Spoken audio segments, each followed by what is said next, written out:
Thanks to Teambuilder on Madden 25, we are bringing the United States Football League back into existence for another season, and we're starting over with a fantasy draft. Every team gets a clean slate, and I've included all 19 teams from the USFL's history, like the Houston Gamblers, New Jersey Generals, and the Chicago Blitz. So let's take a look at the new setup.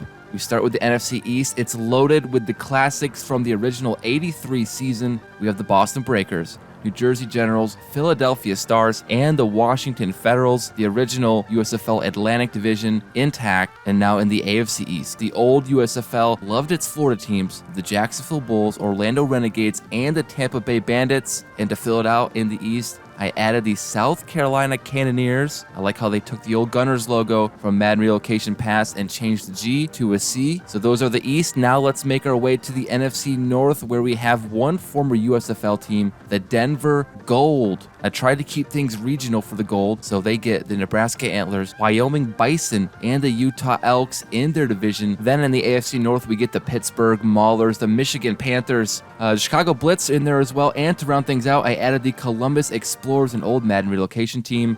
Now to the NFC South, we have two from the old USFL, the Memphis Showboats and the Birmingham Stallions, with two newcomers, the St. Louis Rivermen and the New Orleans Corsairs. Our AFC South features the San Antonio Gunslingers, Houston Gamblers, and the Oklahoma Outlaws, along with the New Mexico Diablos. And lastly, we have our Western divisions, the LA Express and the Arizona Wranglers, to go with the new San Diego Crusaders and the Las Vegas Vultures. In the AFC West, the Oakland Invaders are back again alongside Madden Creations, Portland Pioneers, Los Angeles Aftershocks, and the Sacramento Miners. So now the divisions are set. Let's review the draft and see those rosters. The Arizona Wranglers lucked out and got the first pick overall. Patrick Mahomes was selected, but now it's time to jump ahead to the end of the regular season and see just how well all of these new teams did.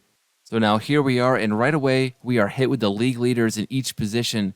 At quarterback, Bryce Young leads the entire USFL with 4,152 yards, 38 touchdowns. Great year out of him. Underneath him, Tua and Geno Smith. Who would have predicted that? In rushing yards, Josh Jacobs. We thought he might have a good year. Nick Chubb as well, 1,500 yards for both of them. I mean, Chubb 1 yard short, but a massive amount of touchdowns, 22 in second place there. And then Derrick Henry, we pointed him out before, over 300 attempts, 1,400 yards, but just 5 touchdowns. Kind of surprising for Henry. But receiving, Chris Godwin. Of course, he's Bryce Young's number one target. He's going to have tons of yards, 13 touchdowns, 1,300 yards. Nico Collins right behind him, 19 touchdowns for Nico Collins. Wow. Tank Dell, 1,200, 8 touchdowns. So they're not the brand names we're used to seeing. No Tyreek Hill and the like. So on defense, Michael Parsons, I might have expected him up there. 17 sacks is a lot. Thibodeau, he's got second most with 14 sacks. And third place, Vita Vea with 13 and 14 tackles for loss. Add to that. DJ Reed Jr., 7 interceptions, leads the league. Eddie Jackson right behind him with 6. Brown with 5. And then tackles, Logan Wilson with the most, 120 solo, 136 total. But now it's standings time. Let's see how each team did. And let's start in the NFC East, where the Washington Federals not only clinched the division this year, but also home field advantage throughout. They've got the Z next to their name, ranked number 2 in the entire USFL, and riding a 4-game winning streak. The New Jersey Generals, 10-7, and they nabbed a wild card spot. Third, the Boston Breakers, 8-9, and missing out on a chance for the USFL Championship and playoffs. And last, ranked number 27 in the league on a 6-game losing skid, the Philadelphia Stars. Now, what about the NFC North? Will the Utah Elks win it? 9 wins, 8 losses is all it'll take, riding a 2-game winning streak. The Bisons, they finished 1 game back. They missed the playoffs at 8-9. And then third and fourth in the North at 6-11 apiece. The Antlers and the Gold missing out on the USFL playoffs. Then it's the Birmingham Stallions who win the NFC South at 10-7 despite a 2-game losing streak. This division was close. The Memphis Showboats finished 9-8 in second place.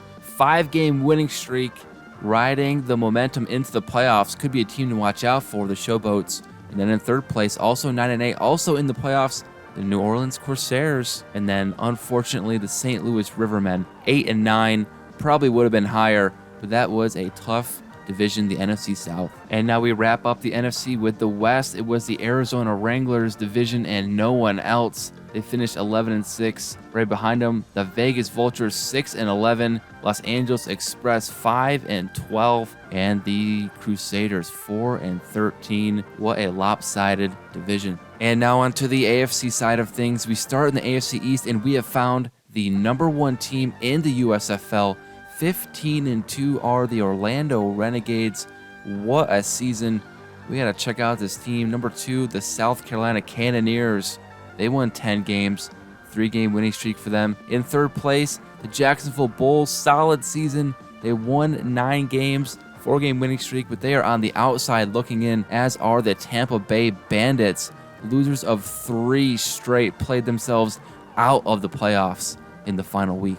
Now let's see how the North did. They have 2 playoff teams, 2 good ones, looks like. Chicago Blitz, 12-5, winning the division, and right behind them, the Pittsburgh Maulers at 11-6, and then a couple of the lowest teams in the league, the Columbus Explorers, 5-12, Michigan Panthers, a surprising 4-13 with Josh Allen at quarterback. Maybe he got injured. And now we go to the AFC South, where the Gamblers, the Houston Gamblers, win it 13-4. Second in the AFC. Of course, the Renegades went 15-2. Funny thing is, I saw the Gamblers were doing so well, I wanted to play as them. I lost, so they could have been 14-3 if I just left it alone. Ranked number 11th and in second in the South is the San Antonio Gunslingers, 4-game losing streak. So there's a point where they were once 10-3, top of the league. And then the Oklahoma Outlaws, third place, 6-11. Poor year out of them, despite having 2 99 overall players. Remember that? They drafted Justin Jefferson and Christian McCaffrey. And then in fourth place, New Mexico Diablos. They're no good, 5-12. And now last division, the AFC West, is won by the Oakland Invaders, 13-4. Same as the Houston Gamblers, 7-game win streak. They are surging. They are peaking at the right time. Second place, Portland Pioneers. Third place, LA Aftershocks, both 9-8. Shocks lost 2 straight, played themselves out of the playoffs. And last, the Sacramento Miners didn't stand a chance in this tough division, 6-11. So then, where do we stand on awards? Lamar Jackson, front runner for the MVP of the league, Joe Burrow, second place. In the league, leading passer, Bryce Young, in third. And now, what about Coach of the Year? The Washington Federals' Dan Quinn, ranked number 1. And then here I am, ranked number 4 in the Coach of the Year voting. Completely robbed.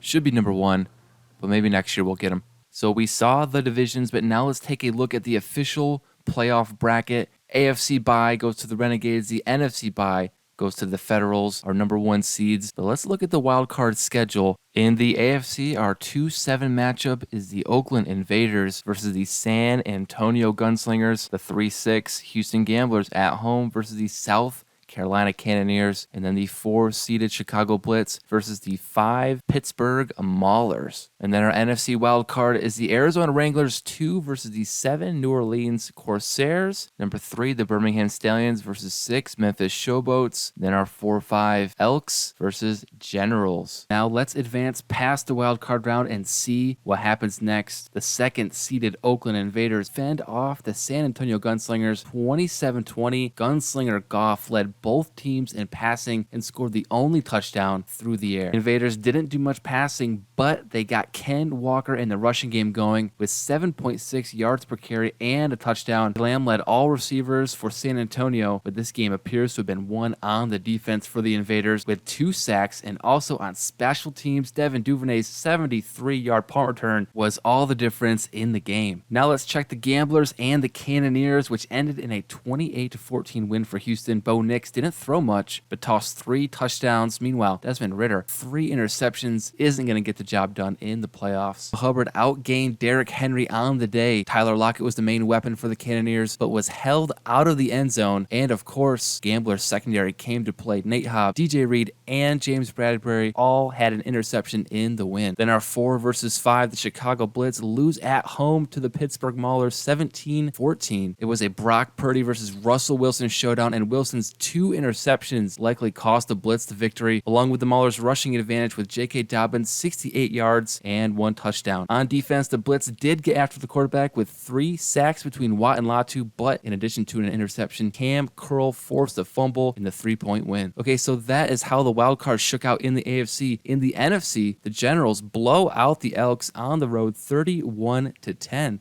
Kirk Cousins led the way with 3 passing touchdowns and took 0 sacks. Rookie Jaden Daniels didn't play well, 0 touchdowns and a pick, and barely over a 54 QB rating. The Generals also had Devon Achane leading the way in rushing, and Tutu Atwell led all receivers with 80 yards and 2 touchdowns, more than even Tyreek Hill, who had 63 and a touchdown. And now, the closest wildcard finish, the Birmingham Stallions eke out the 1-point win over the Memphis Showboats. Birmingham Burrow outdueled Trevor Lawrence with nearly 300 yards and 4 touchdowns. The Showboats had huge success running the ball over the Stallions. Joe Mixon only had 10 carries but rattled off 137 yards and a touchdown. Big day for the old Bengals, and KJ Osborne, Dawson Knox, and Cooper Kupp were a 3-headed monster in receiving, each with a touchdown. And then the Stallions made some more plays on defense with Calais Campbell's 2 sacks and Devin Lloyd's pick making all the difference. Then we end the wild card with another close finish. The Arizona Wranglers win 27-24. Mahomes and Bryce Young with very similar numbers, 2 touchdowns, no picks. The running game looks equal as well, with Robinson and Williams around 60 yards. Rasheed Rice led all receivers with 80 and a touchdown. But here's your 3-point difference. Evan McPherson hit both field goals,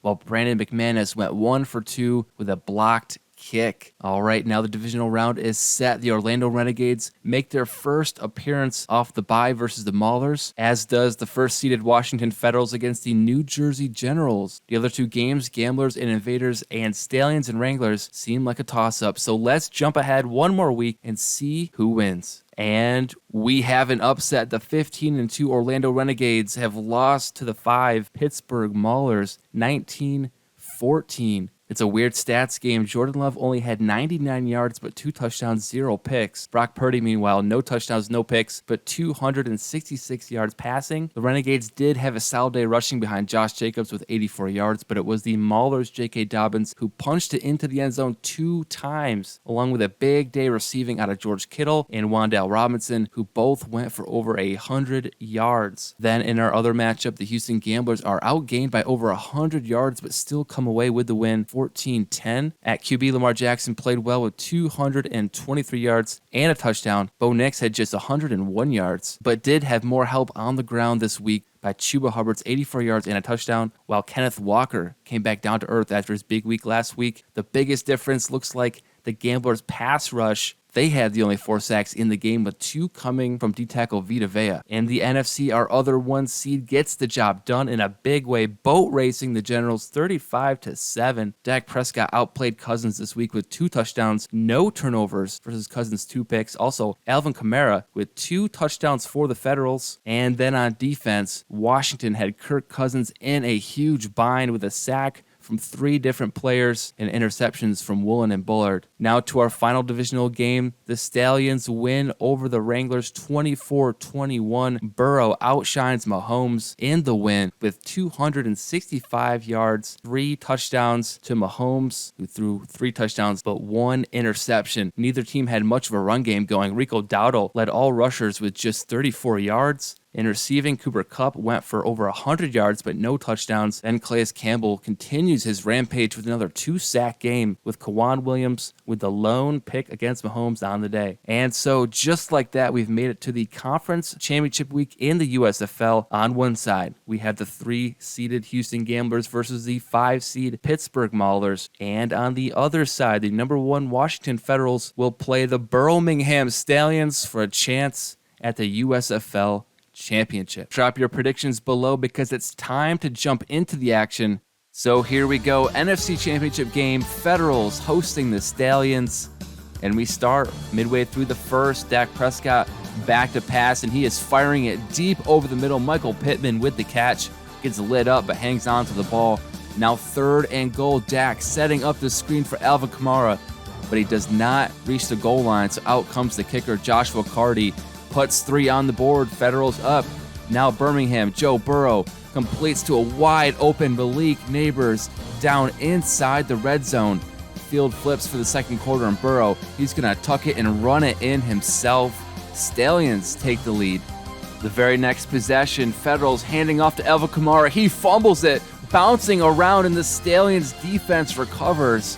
In excellent field position now in the red zone. 3rd down, Burrow back of the end zone. Malik Neighbors, what a catch. 2 feet down. Stallions up 8 now into the 3rd. Burrow firing it deep down the sideline. Big catch by KJ Osborne.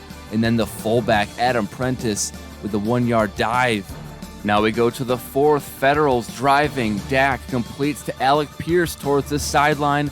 Moving the chains in the red zone. Dak wants this one over the middle. Ripped away at the goal line. The safety, Hufanga, takes it away for the Stallions.